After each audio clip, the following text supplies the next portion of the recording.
Palmeiras enfrentou e venceu a Chapecoense pelo placar de 1-0 hoje, pela 18ª rodada do Campeonato Brasileiro, primeiro turno já perto do fim. Uma vitória muito importante pelo contexto do jogo, pelo contexto dos desfalques, pelos acontecimentos que a gente teve ali no final da partida, mas uma vitória com uma atuação, mais uma vez, muito preocupante. O Palmeiras ele entra com uma formação titular, um 11 titular muito alternativo por conta de desfalque, por conta de problema físico, por desfalque de convocação. A gente teve alguns jogadores convocados que estiveram com as suas seleções. A gente teve até um caso de um jogador que não foi convocado, mas está no grupo junto com a sua seleção, que é o Giai.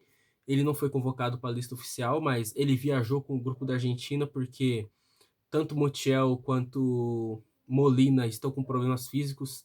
Tem chance até de um dos dois nem estar disponível, né, na Copa, por isso o Jai acabou sendo chamado. De repente ele pode até aparecer se houver algum corte, né, de algum desses dois jogadores que eu citei. Mas enfim, o Palmeiras foi com alguns desfalques e desfalques assim importantes, né, para esse jogo contra a Chapecoense. Mas apesar de tudo, a gente está falando de um jogo contra o lanterna do campeonato, em casa, e a gente sabe que mesmo o Palmeiras com um time totalmente reserva, ainda é muito superior, né? É bem mais forte do que o time da Chapecoense. Mas o que a gente viu no primeiro tempo foi um primeiro tempo muito ruim do time do Palmeiras.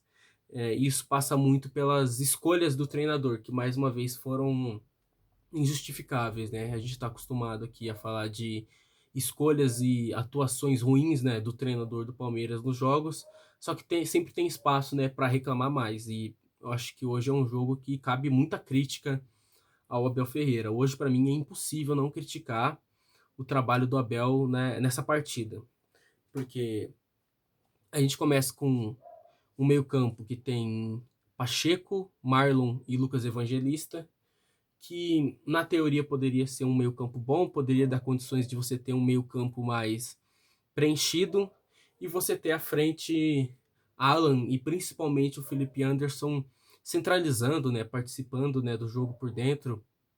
A gente viu no jogo contra o Júnior tanto o Alan quanto o Arias, que jogou hoje, não pôde jogar, né, participando desse jogo por dentro, dando opção para fazer um jogo maior de associação. Então, eu acreditei de início que a gente poderia ver essa formação, essa ideia de jogo sendo repetida, a gente tendo um meio-campo de maior preenchimento e de maior associação, mas na prática não foi o que aconteceu. A gente teve mais uma vez um show de horrores, assim, bizarrices impostas pelo treinador do Palmeiras em campo. Eu sempre gosto muito de usar o SofaScore para ver principalmente a disposição tática do Palmeiras dentro de campo em alguns jogos, que chega a ser uma coisa até engraçada, né, se não fosse trágica, cômico, né, se não fosse trágico. O Pacheco jogava quase que como um meia pela direita, você vê que o preenchimento dele praticamente é todo pelo lado direito, o posicionamento dele, ele não jogava como meio campo. Algo muito parecido acontecia com o Lucas Evangelista pelo lado esquerdo, ele jogava quase que como um meia pela esquerda, de modo que o único jogador de centro de campo mesmo que a gente tinha era o Marlon Freitas, que preenchia esse meio campo da intermediária para trás, então a gente praticamente não tinha preenchimento do meio campo da parte ofensiva, né, da intermediária para frente, porque o Alan jogava praticamente completamente lateralizado pelo lado direito, muitas vezes tendo que fazer uma função defensiva maior, né, e algo que é característico já, né, do treinador, de obrigar que os seus atacantes ocupem um espaço na defesa maior do que os laterais, né, na lateral do campo, o que para mim não faz sentido, o que para mim é injustificável. E o Felipe Anderson no primeiro tempo também tendo uma função mais lateralizada, centralizava mais do que o Alan e tinha uma função de recomposição defensiva menor. Só que na prática a gente não tinha opção de meio campo, né, no primeiro tempo. O único jogador que jogava mais centralizado, ocupando o centro do campo, era o Marlon Freitas. E ele fazia isso da intermediária para trás, né? Ele tinha uma centralização do jogo muito defensiva. Então isso explica para mim o primeiro tempo completamente nulo do Palmeiras na parte ofensiva. Inclusive, eu vi uma estatística hoje que o Palmeiras, até aqui no primeiro turno, em 18 jogos, criou 27 chances claras de gol. O que, assim, é absurdo. É absurdo um time como o do Palmeiras, com o elenco que tem, com o investimento que tem, com os jogadores que tem, ter só 27 grandes chances criadas em 18 jogos. Isso dá uma média de um pouco mais de uma chance por jogo. O que é baixíssimo, assim, é ridículo, é completamente inaceitável. E quem quer entender por que o time cria tão pouco, por que o time tem tantas dificuldades de criar chances, é só assistir as partidas e ver a disposição tática dos jogadores do Palmeiras em campo. O Palmeiras é um time que não tem meio campo e isso já faz muito tempo. O treinador do Palmeiras, eu já falei isso aqui algumas vezes e sempre que eu tiver a oportunidade de falar sobre isso eu vou repetir, mas o treinador do Palmeiras vai na contramão do que é feito no mundo.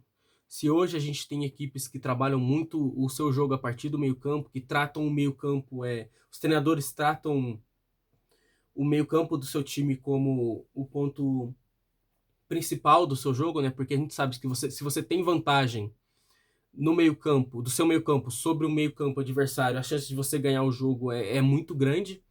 Mas o treinador do Palmeiras ele vai na contramão, né, dessa tendência. Ele prefere abrir mão disso para lateralizar completamente o seu time. Então você tem volantes lateralizando, você tem atacantes lateralizando, os laterais, obviamente, tendo muita função ofensiva e você tem pouquíssimo preenchimento do meio campo, o que te leva a ter pouco controle, pouca criatividade e poucas alternativas de jogo. Então, o primeiro tempo do Palmeiras na parte ofensiva é patético, defensivamente praticamente não é exigido, porque o time da Chapecoense é muito fraco, é um time limitadíssimo, não ofereceu nenhum risco ao time do Palmeiras.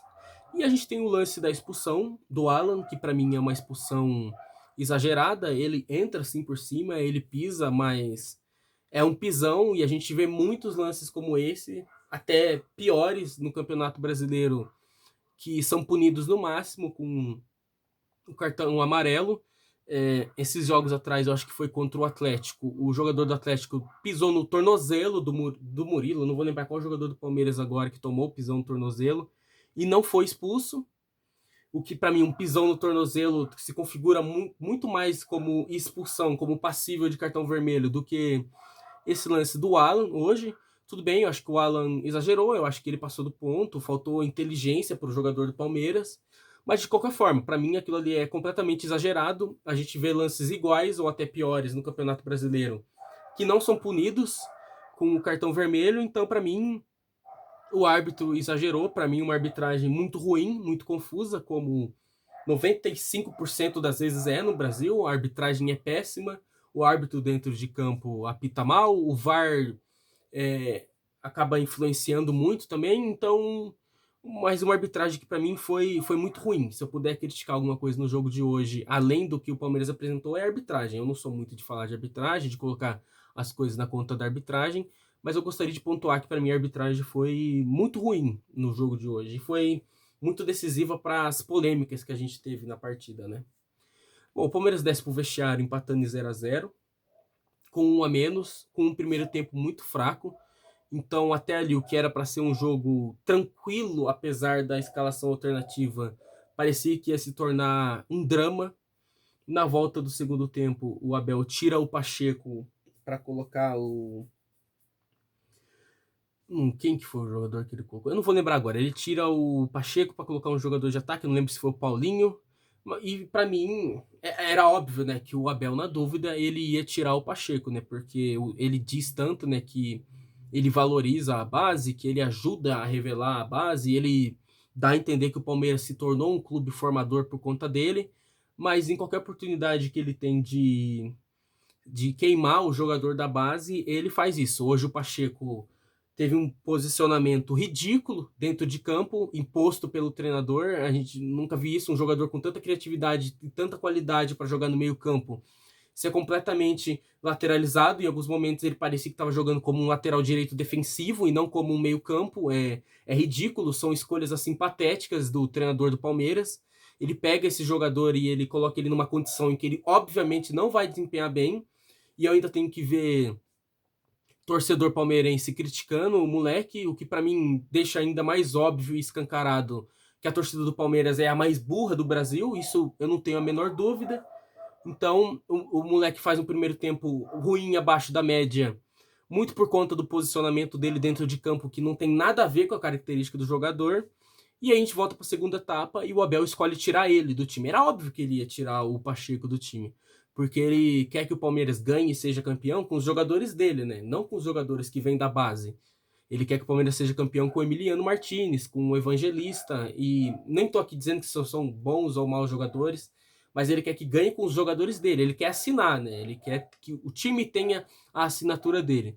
Porque para ele é muito mais importante que as ideias dele sejam impostas do que o Palmeiras ganhe, do que o Palmeiras vença, né? Mas enfim, ele tira o Pacheco na volta do segundo tempo, o Palmeiras volta, apesar de tudo, com uma proposta de jogo mais ofensiva, porque mesmo com um a menos, a Chape não atacava e quando tentava não conseguia, pela diferença de nível assim gritante entre os dois times. O Palmeiras apresenta dificuldades ofensivas, assim como apresentou, né, no primeiro tempo. Isso não muda, mas assim, na defesa não é exigido. A Chapecoense não é capaz de exigir que o Palmeiras, não é capaz de incomodar o Palmeiras, nem estando com um a mais.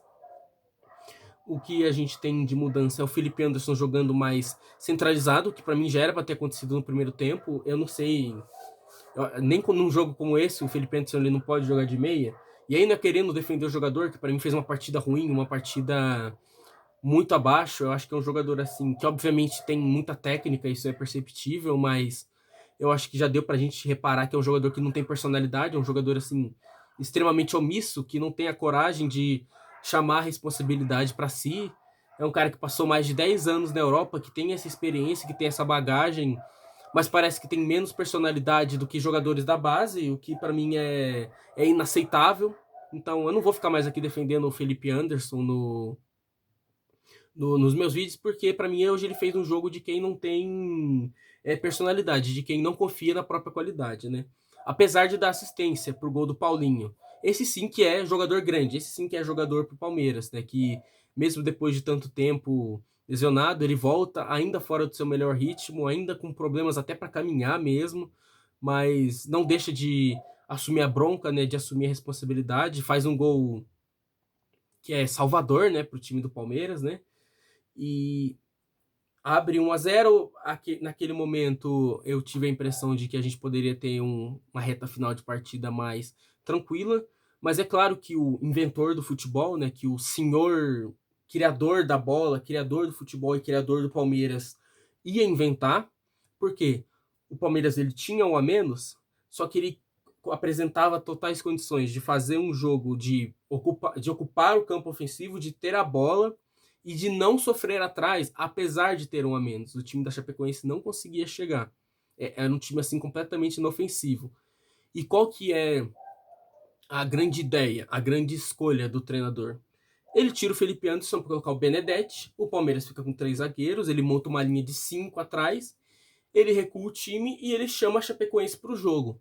Então, se a intenção dele era dar mais segurança defensiva para o Palmeiras, eu preciso que alguém diga para ele que deu errado, porque a Chapecoense, que não conseguia chegar antes, passou a incomodar muito o time do Palmeiras depois dessas trocas feitas pelo Abel. Então não dá para entender o que passa na cabeça do suposto treinador do Palmeiras, que sempre tem ideias assim injustificáveis, inexplicáveis.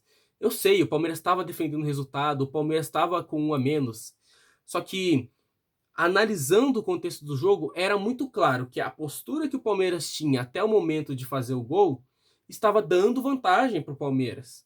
Mesmo com um a menos, o time não sofria, a Chapecoense não conseguia jogar.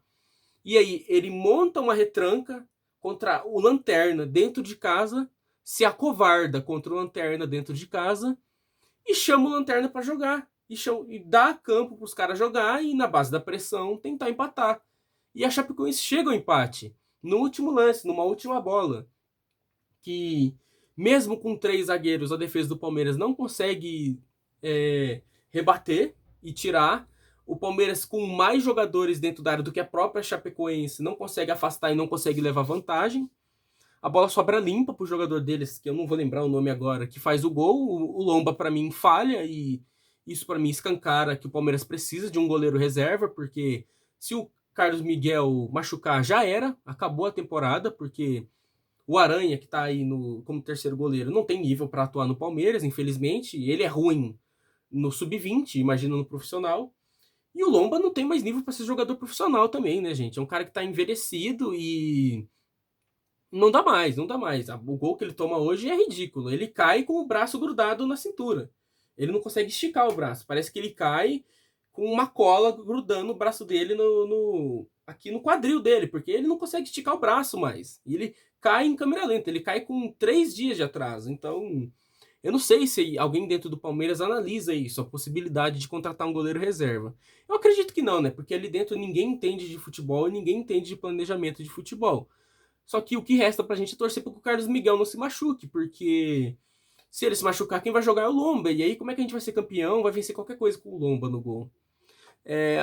O gol da Chapecoense é anulado, e dando a minha humilde opinião de quem não entende de arbitragem, para mim esse gol não deveria ser anulado, porque beleza, o jogador da Chapecoense ele coloca a mão nas costas do Murilo, mas eu não enxergo impacto para que o Murilo ele caia e seja derrubado, desequilibrado. Para mim, o Murilo força a barra, e o juiz, que não tem personalidade, não tem critério algum, que é fraco, ele tinha expulsado o Alan no primeiro tempo, então ele tem medo de assumir as próprias decisões, ele vai na onda do VAR e escolhe anular o gol para dizer que compensou a expulsão.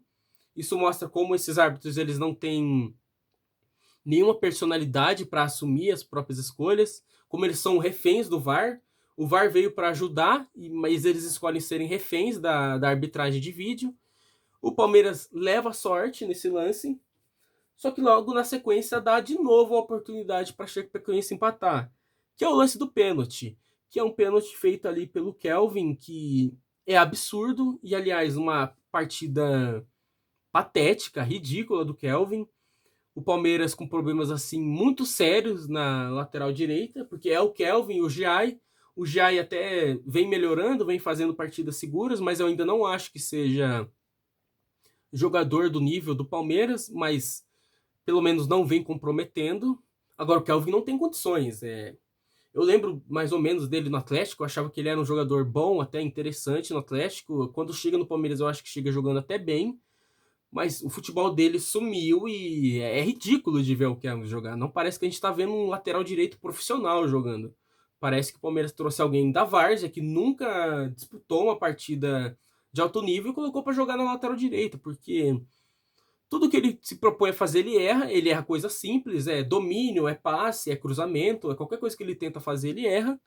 E nesse lance do pênalti, é burrice, desculpa, eu não consigo definir de outra maneira. O pênalti que ele fez é um pênalti burro, é o pênalti de uma pessoa idiota. Então, o Palmeiras deveria analisar nessa janela de meio de ano a possibilidade de contratar, eu falei o goleiro, mas também um lateral direito, porque a lateral direita do Palmeiras, para mim, tá completamente defasada, tá completamente problemática, né? Já tem o tempo.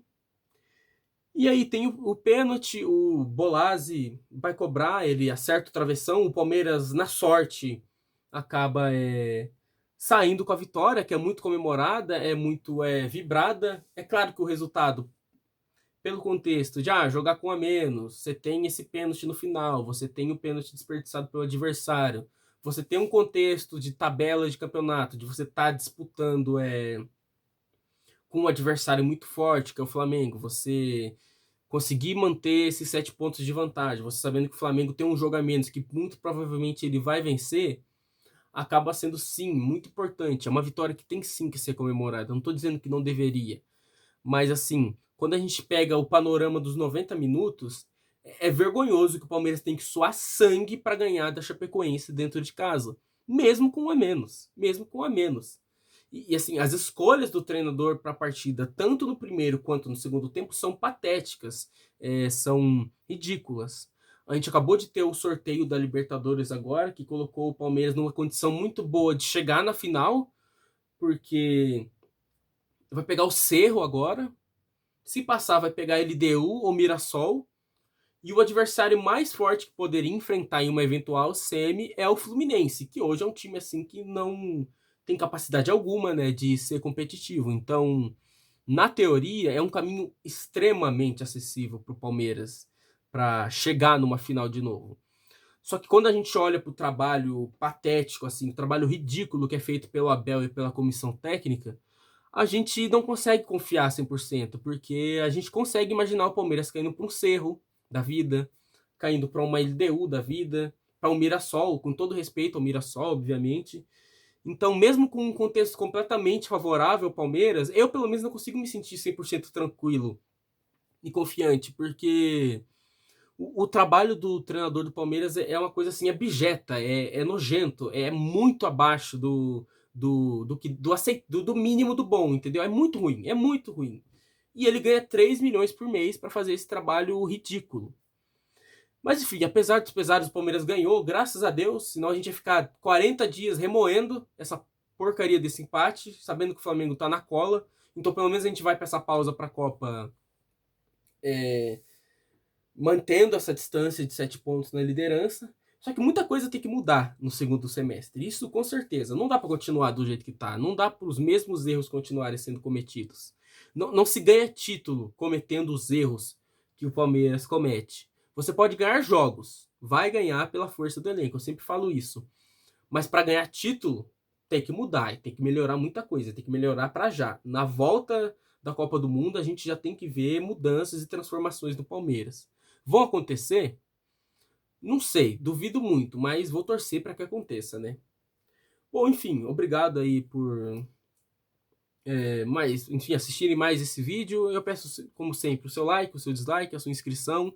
Pausa para a Copa agora, 1 mês e meio sem jogos do Palmeiras. Eu vou ver o que eu posso fazer para o canal não ficar sem conteúdos. Eu de verdade não planejo trazer nada sobre a Copa em si, porque o meu canal é voltado para o Palmeiras, então eu acredito que durante essa parada eu procure fazer conteúdos exclusivamente sobre o Palmeiras. Talvez eu comente alguma outra coisa da Copa, jogo do Brasil.